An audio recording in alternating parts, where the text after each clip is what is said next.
যাবি, তাই তো? বাবা নিশ্চয়ই নিয়ে যাবি, এতে কোনো আমি আপত্তি করবো না। না বাবা, বড় মা এখানেই থাকবে। আমি বরঞ্চ মাঝে মধ্যে এখানে এসে দেখে যাবো বড় মাকে। এ কেমন কথা রে রূপ? সবে মাত্র তোদের বিয়ে হয়েছে, তোদের দুজনের পাশাপাশি থাকা বাবা। তাছাড়া বৌমা হলো নতুন, এখন এই সংসারে সবাইকে ঠিক মতো চিনে উঠতে পারিনি। কাজেই বৌমার যে কতখানি অসুবিধা হবে। আমার কোনো অসুবিধা হবে না বাবা, আমি আপনাদের সবাইকে নিশ্চয়ই ভালো থাকতে পারবো।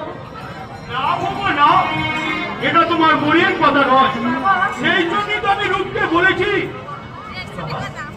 সামান্য কিছু পেতে গিয়ে যেন অনেক কিছু হারিয়ে ফেলিস না রে বাবা, অনেক কিছু হারিয়ে ফেলিস না। বাবা বাবা এসব কি কথা বলে গেল বড় মা? আমি তো কিছুই বুঝে উঠতে পারছি না। তোমার মা অনেক বড় হয়ে তোলা দিয়ে দিত, সেখানে প্রচুর টাকা পয়সা খোলা পেত, আর তা হয়নি বলে তোমার সেই জন্য তোমার মা। না না বড় মা, না, আমার মায়ের সম্বন্ধে এইসব ভাবনা তুমি নাই বা ভাবলে। যা পারলে আমাকে সঙ্গে করে নাও স্বামী, আমাকে আমাকে তুমি তোমার মনে মতো করে দেবে। তবে এইসব নিয়ে আমার দুচোখ ভরে তোমাকে নতুন করে দেখবো সত্য সাধনার শুভ লক্ষ্যে।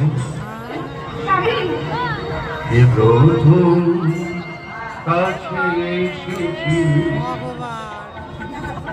এ প্রথম ভালোবেসেছি,